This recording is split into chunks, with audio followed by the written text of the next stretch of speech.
Hello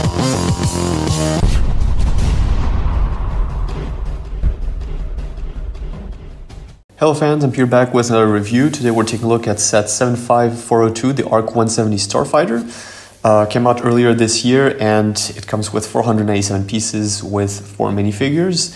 It's been a set I've been looking forward for a long time because this is one of my favorite Star Wars ships in canon universe, and I believe that, of course, we've had 2 iterations before from 2005 and 2009, I believe, or is it 2010?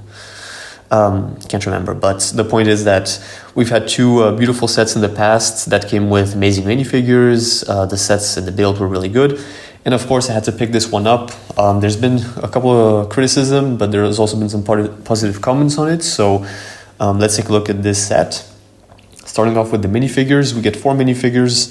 We have first a clone pilot, which is a pretty standard minifigure in what it sounds like, but it's actually not one that we've gotten before. It's a new version, I believe. I do have, I can't fully remember, but there is another minifigure which I have in mind, which, it's maybe, he might be the same or similar to the clone pilot we had got from the Microfighter ARC-170, if I'm not wrong, but I need to check up on that. I'll put a picture on the video.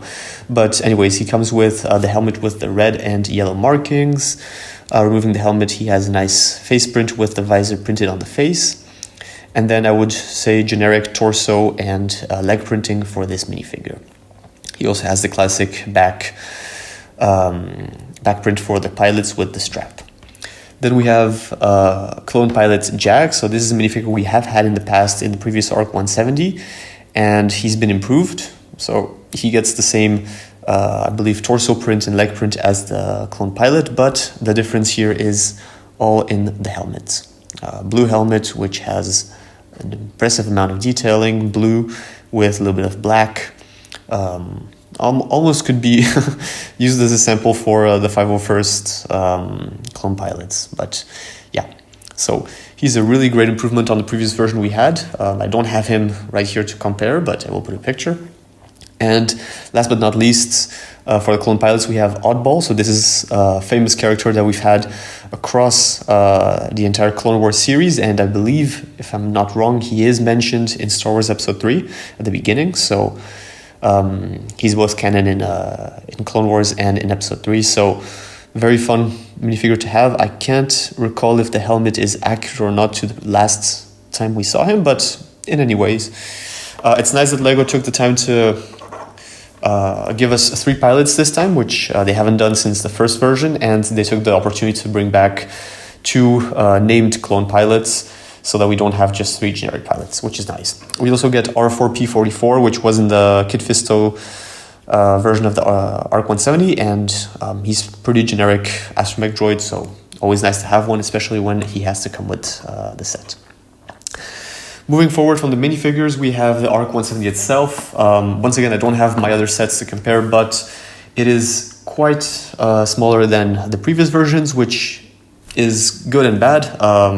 Definitely it's a downgrade in terms of size and displayability, but it is a bit more concise and a bit more structured. I do believe that the frontal nose and the frontal sections with the cockpits is much more sturdy, and as well as the wings. The wings are much smaller and kind of give this miniature feature to it, but there's a tad bit more proportionate compared to what we've seen in Star Wars. The only real downside, which I cannot hide, is that the cannons are extremely small, where the big point of the ARC-170 is that it has 2 massive cannons on the end of each wing, and in this case they're quite disappointing. They are assembled with a hidden spring-loaded shooter, which you can choose for a play feature.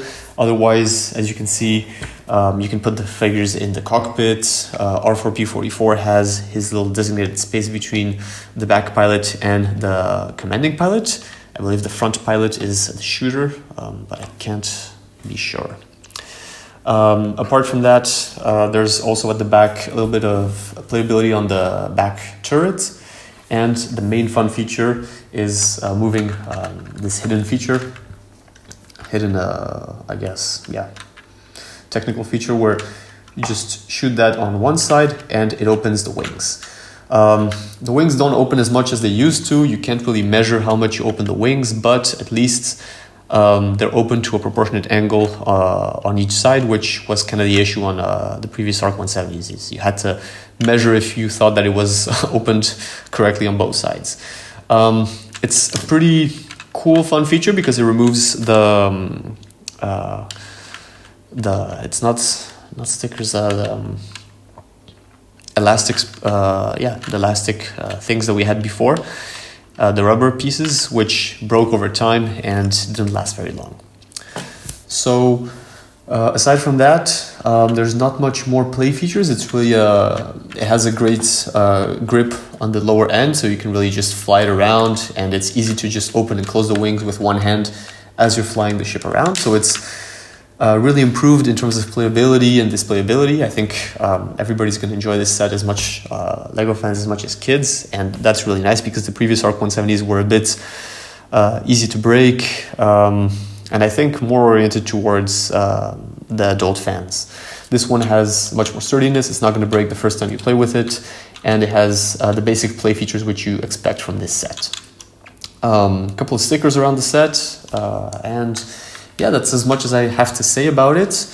I do want to make a quick mention that it was re-released 2 weeks ago, and they changed the paneling for the windshields for the 3 cockpits to transparent. So this, I guess, tinted gray version is not going to be available anymore unless you acquire one of the older sets, which is from January to now. That's about it for the play features for the set. Here's a look at the box, which is a bit thicker than expected, but yeah, the box. Interesting to note that the bags containing the pieces were made out of paper, which is it's a first for me, but I haven't been very active on the LEGO community, so I don't know if that has been an ongoing thing. And yeah, that's about it for the ARC-170 Starfighter. I think it's a very cool set. I do think Star Wars Prequel and Clone Wars fans should still try to pick this up for the minifigures and for the set itself, which is still not a bad ARC-170. Of course, for the, I guess, more traditional older LEGO fans such as myself, I do have the other 2 versions, which are quite superior in size and have other strong suits. But I do think that this one has its own positive sides. I do think the minifigure section on this one is amazing, and I do think that it's a quite sturdier build, which is nice because it's not going to break apart so easily. So yeah, that's my review of the ARC-170 Starfighter. Stay tuned for upcoming summer 2025 sets. Bye.